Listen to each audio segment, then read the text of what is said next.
पिछले 30 वर्ष में बिहार में जितने लोग सांसद विधायक बने हैं वो किसी भी दल से बने हो, सिर्फ 1250 परिवार के लोग ही, ये रिवीलिंग डेटा है, सिर्फ 1250 परिवार के लोग ही बिहार में सांसद विधायक पिछले 30 वर्ष में बने, दल कोई भी रहा हो। आपको एक उदाहरण देता हूं। यहां पर अभी डिप्टी सीएम है सम्राट चौधरी जी, वो भाजपा के नेता हैं। सम्राट चौधरी जी कौन है? इनके पिताजी हैं शकुनी चौधरी। शकुनी चौधरी जी जब कांग्रेस का राज था तो उसमें विधायक और मंत्री थे। जब लालू जी का राज आया तो शकुनी चौधरी जी उसमें भी विधायक मंत्री बने। जब नीतीश जी का राज आया तो उसमें भी विधायक मंत्री शकुनी चौधरी बने।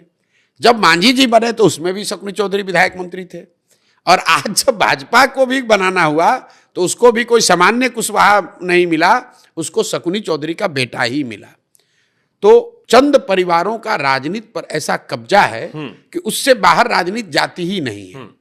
आपको लगता है कि हम कांग्रेस को हटाकर लालू को लाए, लालू को हटाकर नीतीश को लाए, लेकिन उनके मंत्रिमंडल में, उनके सरकार में, उनके विधायक दल में वही लोग हैं जो पिछले थे या उनके चट्टे बट्टे ही हैं, उनके परिवार वाले हैं। तो जनसुराज ने यह कहा कि नहीं, कम से कम 2/3 लोग ऐसे लोग चुनाव लड़ेंगे। 243 में 2/3 लोग ऐसे चुनाव लड़ेंगे जो जीवन में पहले कभी चुनाव नहीं लड़े हों, जो ज्यादातर लोग राजनीतिक पृष्ठभूमि के भी नहीं होंगे। अब आप ये कहेंगे 100% क्यों नहीं?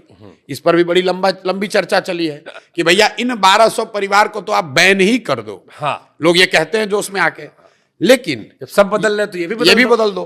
लेकिन बहुत चर्चा के बाद लोगों ने कहा कि नहीं, इसको अगर संविधान में हम लोग लिख देंगे तो उन 1250 परिवारों के साथ ये गलती हो जाएगी, नाइंसाफी हो जाएगी। उसमें संभव है कि बहुत कुछ अच्छे लोग भी हों, ठीक बात। तो लेकिन 2/3 सीट अब निश्चित तौर पर उन लोगों को मिलेगा जो राजनीतिक तौर पर पहले चुनाव नहीं लड़ते रहे, नए चेहरे आपको देखने को मिलेंगे।